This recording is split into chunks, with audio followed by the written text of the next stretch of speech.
Hey everyone, this is Mark with Nocturnal Lights Podcast, and I'm here today with Mrs. Frost, a longtime friend of mine who I've known for a few years. And today's topic is going to be on Bigfoot and whether or not the modern consensus is that is Bigfoot native to this planet or is Bigfoot an interdimensional being? You want to say hi?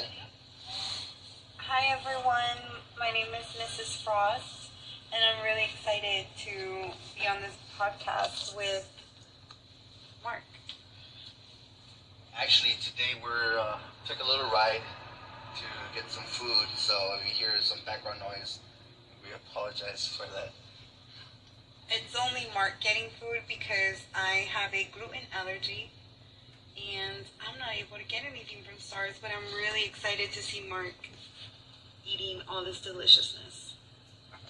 All right.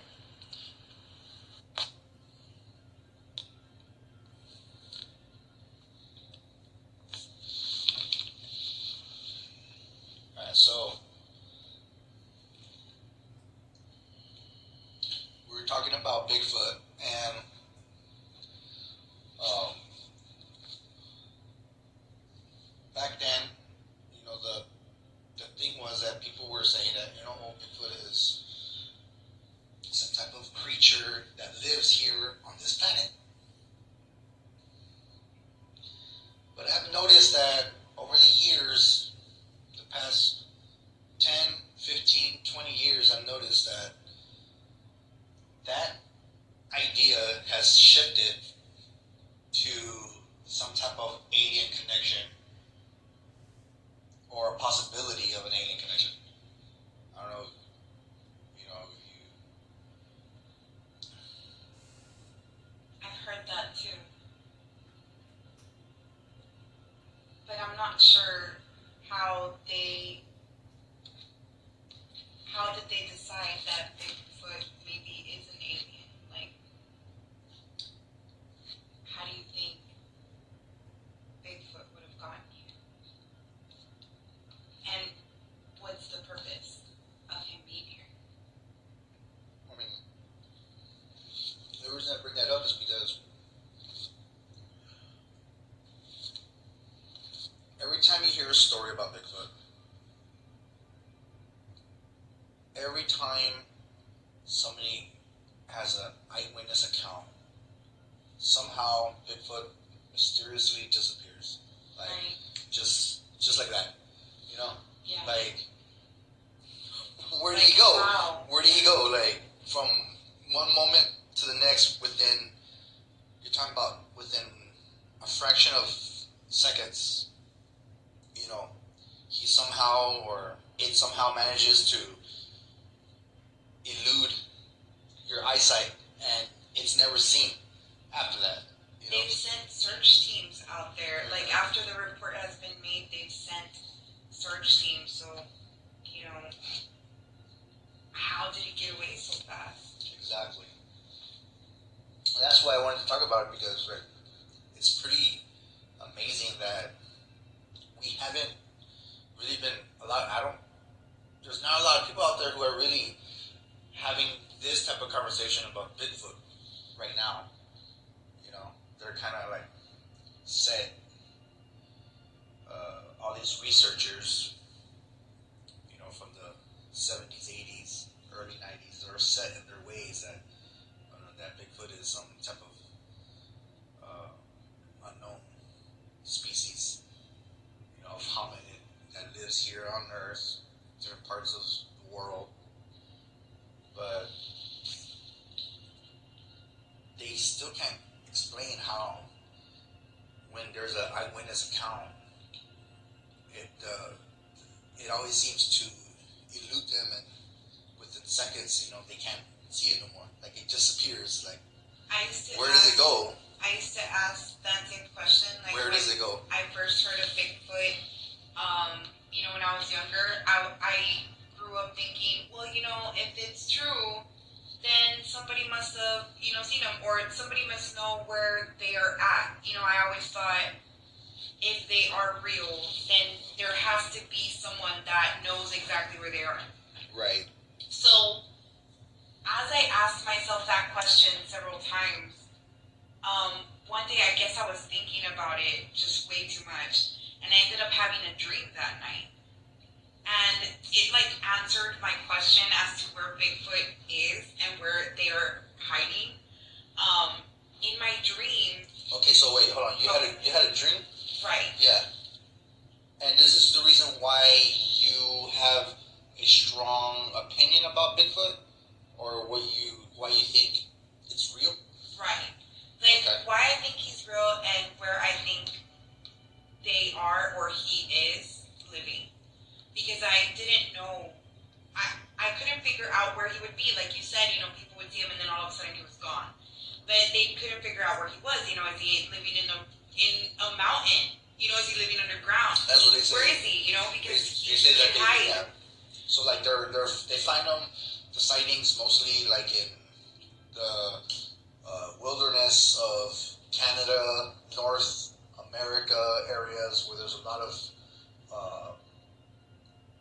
wilderness, a lot of mountains, trees, where there's no civilization, no cities or anything like that. There's nothing out there. So that day that I was thinking about where could they be hiding or where could they be living, I had a dream, and in my dream there was a community of Bigfoot living in the tallest trees.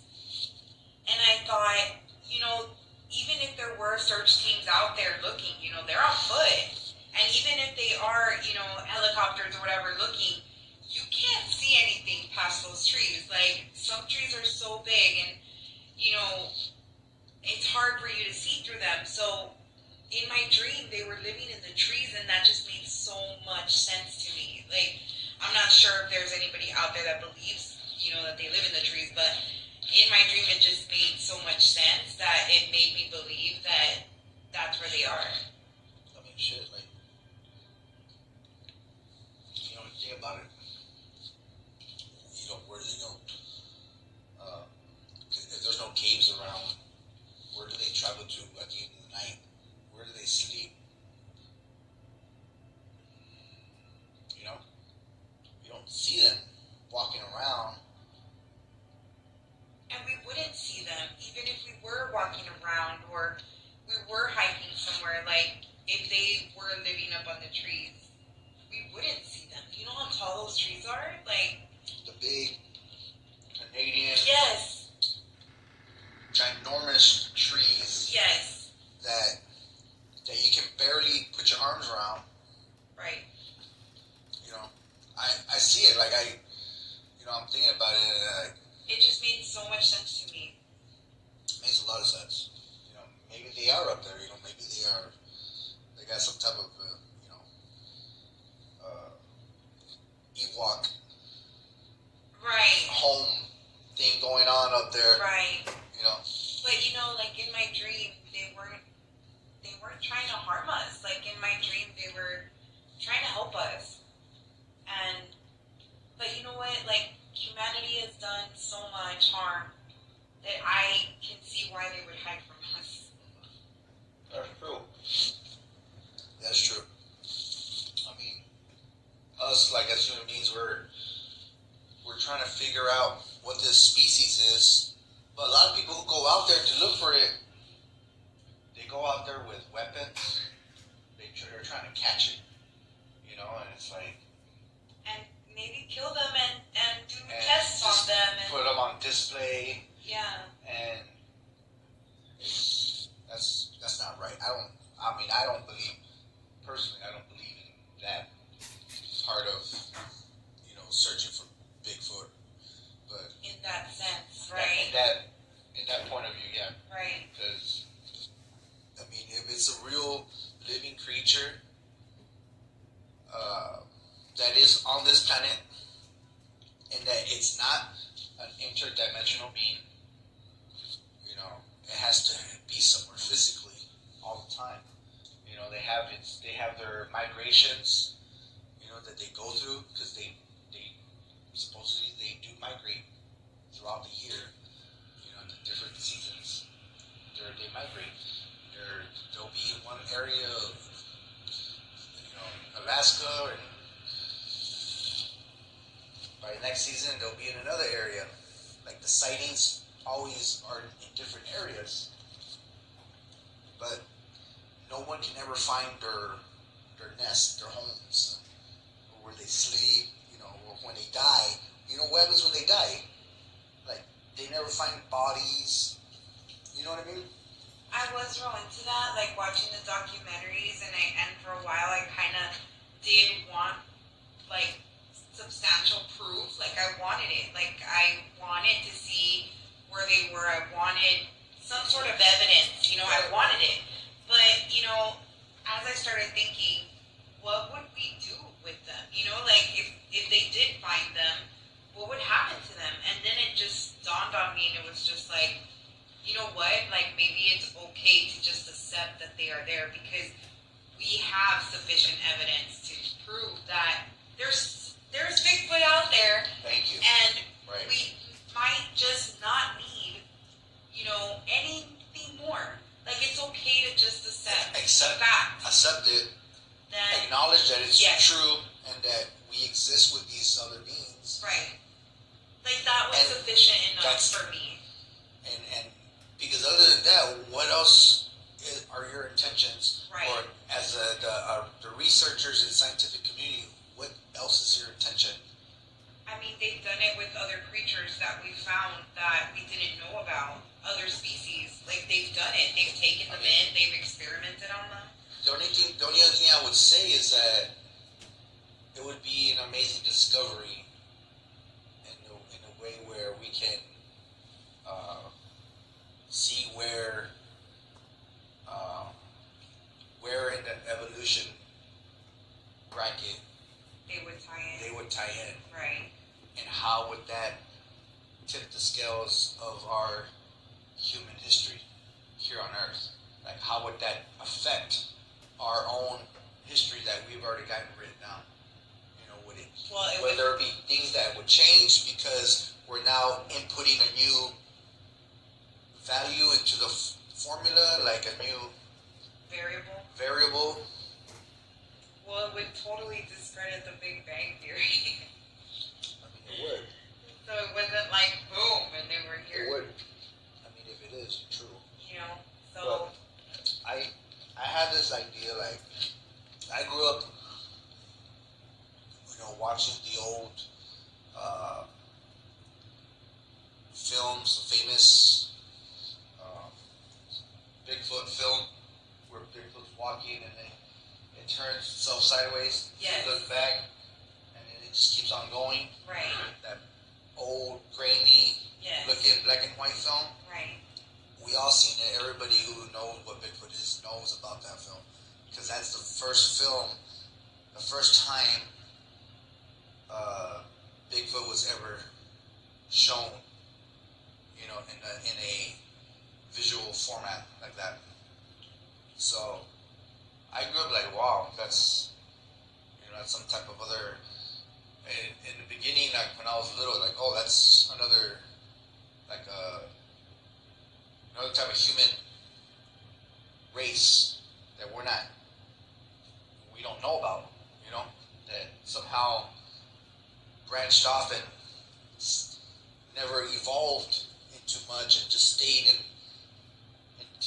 their own physical way, right? Right. But then I grew up and you hear all these stories and this and that, and now I've gotten into the UFO phenomenon quite a bit, and I don't know, I have this weird, there's this something inside me that's telling me that Bigfoot is not of Earth, like not of Earth, because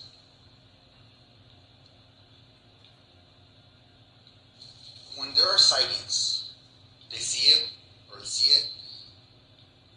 and then the person who witnesses it can't figure out how sight of it, and it disappears. You know.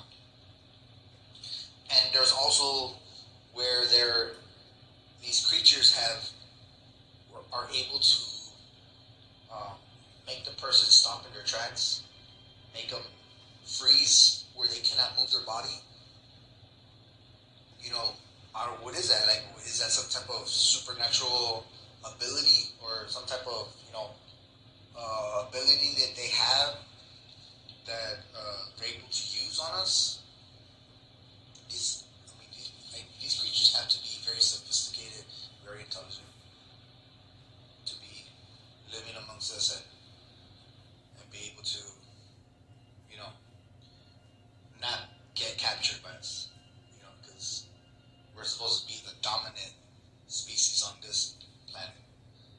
But when it comes to Bigfoot, like, I think they're way too intelligent to even entertain our idea that we're the dominant species.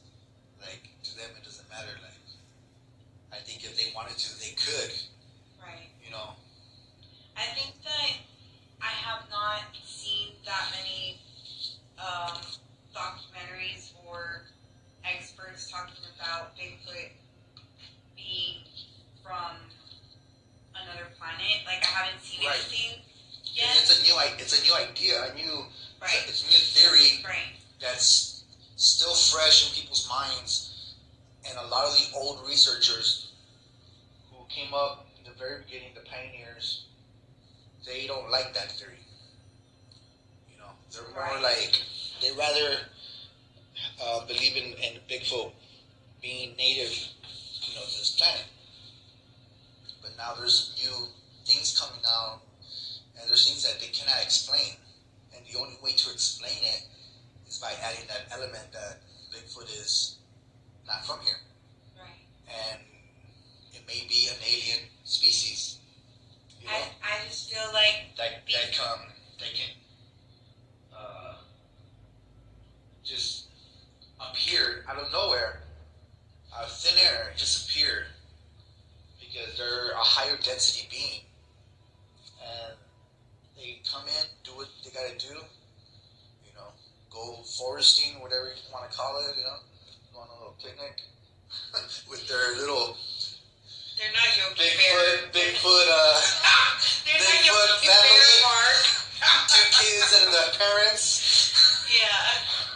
But yeah, it's like they talk about some of the new sightings. These people, they don't show it on the documentaries, but a lot of people say, like, hey, it could be a interdimensional being,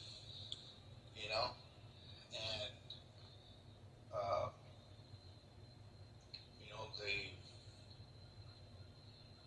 they could shapeshift. They could take the form of whatever. Oh, wow, I haven't heard that. Right? Yeah. No. Oh, you're thinking. Yeah. No. I'm saying that's what. Oh. A lot of these new theories are coming out that explain a lot of things that are not explainable. I just think that Bigfoot has way too many characteristics of animals and us, here on Earth, that it just makes me feel like I think they're earthly. I think they're like a master mimickers. Master of disguise. Master of disguise. Yeah, like they can mimic any sound in the woods, of animals, whatnot. Like they're the masters of that. Right. You know what I mean? Right. I think they can. I mean, me personally, I've never seen a Sasquatch or a Bigfoot, in my life. But I gotta lean towards the interdimensional theory that Bigfoot can appear and disappear in a matter of seconds, and you'll never see it in the same location. And he's so quick. It's so quick that they might like to take territory, like in the woods, in the North American woods or Canadian woods. Like they like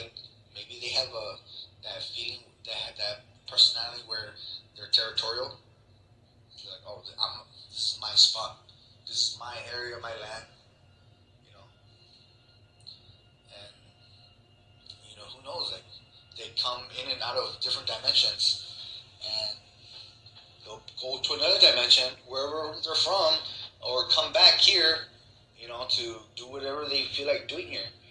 Who knows, So, that's my take on that. So. Yeah, definitely. I think there's so much more that I would need to. I would like to smoke a joint. I would like to smoke a joint with a Bigfoot. Oh my goodness. All right. Tell me about your day, just pass it around. I mean, we're not out there, every day. We're here in the city, in the town. We're not out there every day to see what's going on. We don't see what's going on. But who is out there every day is right. Indigenous tribes that are still around. I would love to, have the privilege of sitting with someone there and listening to what they've seen. Because they are the ones that would be able to tell you what's been going on out there. Right. We're going to take a quick break right now. And we'll be right back in a moment. Hey guys, if you haven't heard about Anchor, it's the easiest way to make a podcast. Let me explain. It's free. There's creation tools that allow you to record and edit your podcast right from your phone or computer. Anchor will distribute your podcast for you so it can be heard on Spotify, Apple Podcasts, and many other podcasts out there. You can make money from your podcast as well with no minimum listenership. It's everything you need to make a podcast in one place. So if I were you, I'd go out there and download Anchor on your Android or your iPhone and give it a try.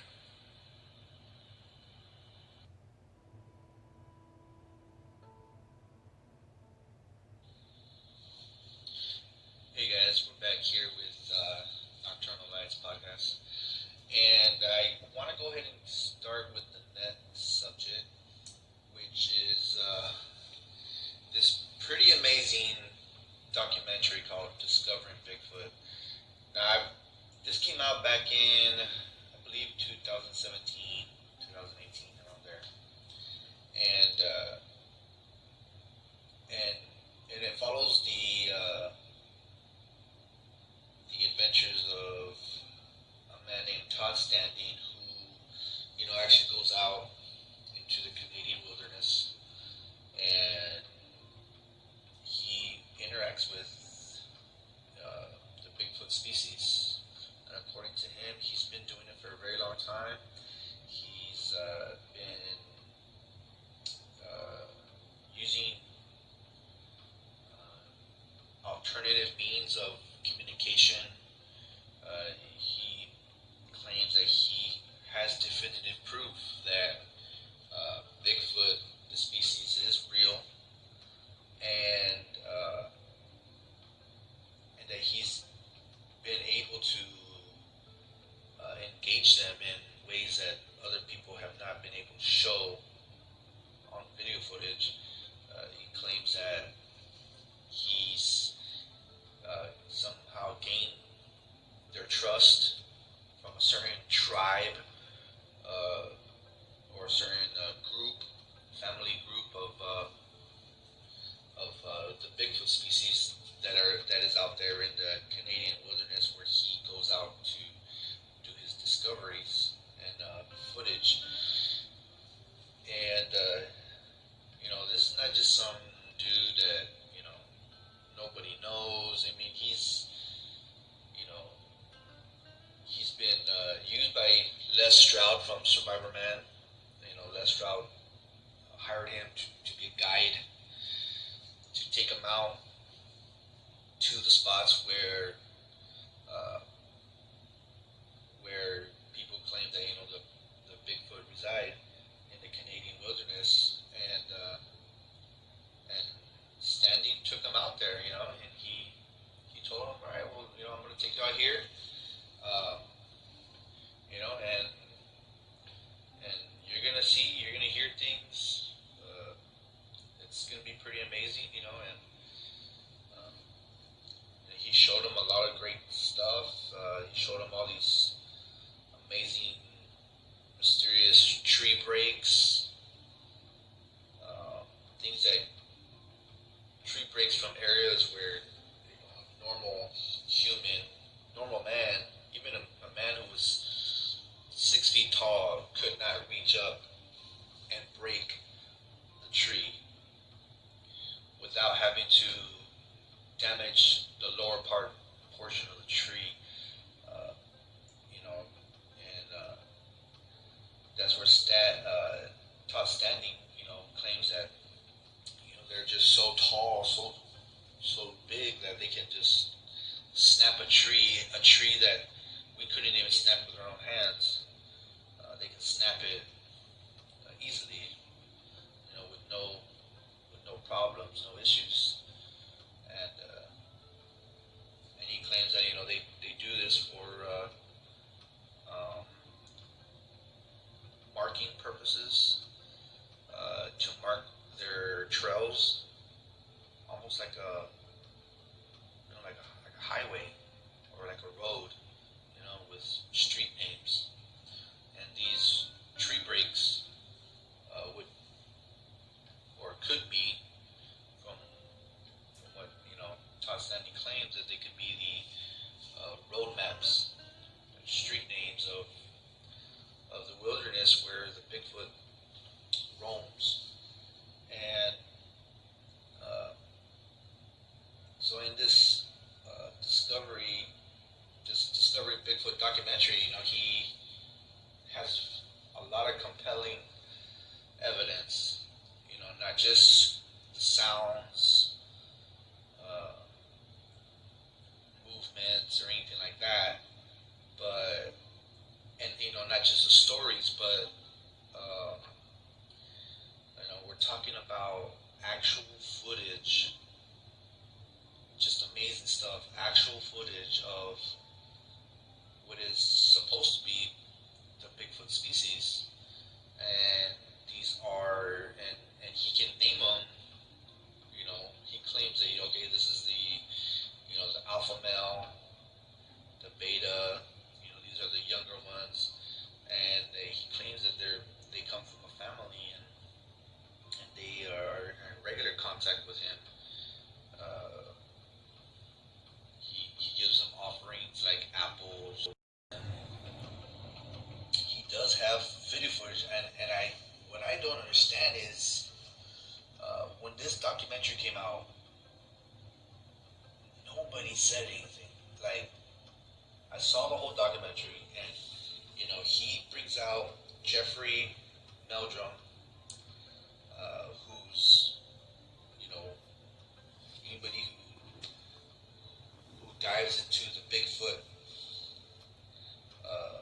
story knows Jeffrey Meldrum. He's one of the PhD professors who goes out and studies the Bigfoot story, and you have other people like John Bendernagel, and he brought out these two renowned experts in the research field of the Bigfoot enigma, to go out with them in this documentary. And they discover footprints, they discover tree breaks, they discover noises, strange noises in the middle of the night, and they show weird tree structures, and he has this theory on all of that, on the tree structures and whatnot, and towards the end, it gets really, really, really good. But towards the end of the documentary is where you see, the footage that he claims is real, and you guys need to check it out. The documentary is called "Discovering Bigfoot" with Todd Standing, and it's some very, very compelling stuff. You see the video footage of Bigfoot, of the species, staring right back at him through